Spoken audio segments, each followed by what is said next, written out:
Hi అండి. Welcome to Ramya kitchen. ఇవాటి మన వీడియోలో వచ్చేసి మెంతి బఠానీ పులావ్ అండి.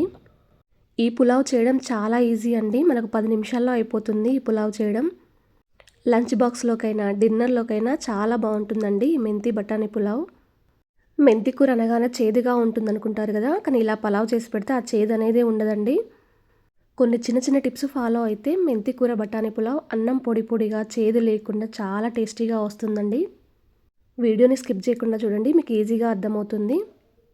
ఒక పెద్ద సైజు మెంతికూర కట్టను తీసుకున్నానండి. దాన్ని కడిగి పెట్టేసుకున్నాను. వాటి ఆకులు తీసుకొని ఇలా చిన్నగా కట్ చేసుకొని పెట్టేసుకున్నానండి. ఇప్పుడు గ్యాస్ ఆన్ చేసుకొని కడాయి పెట్టేసుకోండి. మీ దగ్గర ఏదైనా మందపాటి గిన్నె ఉంటే వెడల్పుది దాన్ని పెట్టేసుకోండి, సరిపోతుంది. మనకు అన్నం మాడిపోకుండా ఉంటుందండి మందపాటి గిన్నె తీసుకుంటే.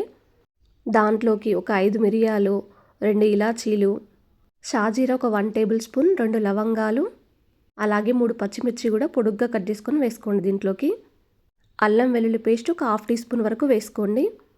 అల్లం వెల్లుల్లి పేస్ట్ కొంచెం వేసేటప్పుడు కొంచెం ఫ్రెష్గా వేస్తే చాలా టేస్టీగా ఉంటుందండి ఈ పులావ్ అనేది.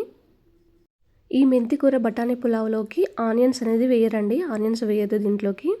అలాగే పావు టీ స్పూన్ పసుపు పోపులోనే వేసుకోండి. ఒకసారి అంతా కలిపేసుకున్న తర్వాత మనం ఆల్రెడీ కట్ చేసి పెట్టేసుకున్నాం కదండి మెంతి కూర, దాన్ని ఇందులో వేసేసి మొత్తం కలిపేసుకోండి పోపు అంతా కలిసేలా. ఇప్పుడు గ్యాస్ అనేది సిమ్లో పెట్టేసుకోండి. ఈ మెంతి కూర 200 గ్రామ్స్ వరకు ఉంటుందండి. మెంతి కూర వేసిన తర్వాత 3 నిమిషాల పాటు కలుపుకుంటూ ఉండాలండి, పచ్చి వాసన పోయేంత వరకు కూడా, లేదంటే మనకు చేదు వస్తుంది. అలాగే మెంతి కూర ఫ్రై చేసుకునేటప్పుడే కొంచెం ఉప్పు కూడా వేసుకోండి, ఉప్పు కూడా పడుతుంది. నేను ఒక హాఫ్ టీ స్పూన్ వరకు ఉప్పు వేసానండి. అలాగే ఒక 2 టేబుల్ స్పూన్ల పచ్చి బఠానీ వేసుకోండి. మీ దగ్గర పచ్చి బఠానీ లేకపోతే మామూలు బఠానీ అయితే ఒక అర్ధగంట సేపు నానబెట్టేసుకున్న తర్వాత ఇందులో వేసేయండి. నేను ఒక అర్ధగంట సేపు నానబెట్టేసుకున్నానండి. నార్మల్ రైస్ ఇవి, బాస్మతి రైస్ కాదండి. బాస్మతి రైస్తో చేస్తే చాలా బాగుంటుందండి మెంతి బఠానీ పులావ్ అనేది.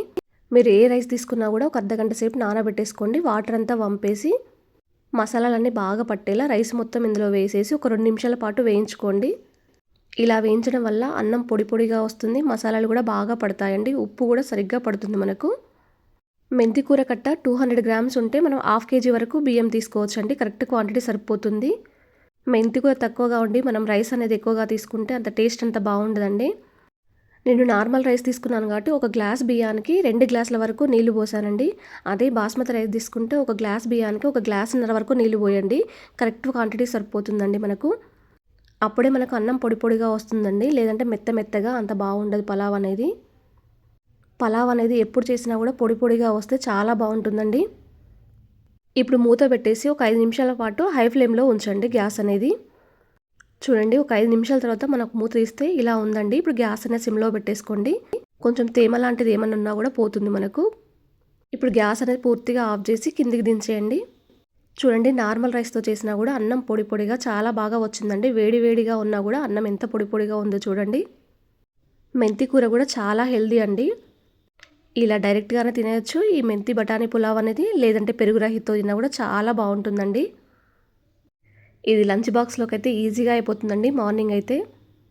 ఈ మెంతి కూర బఠానీ పులావ్ మీరు ట్రై చేసేది ఉంటే ఎలా వచ్చిందో నాతో షేర్ చేసుకోవడం మాత్రం మర్చిపోవద్దండి. అలాగే మీకు నచ్చితే లైక్ చేయడం మాత్రం మర్చిపోకండి.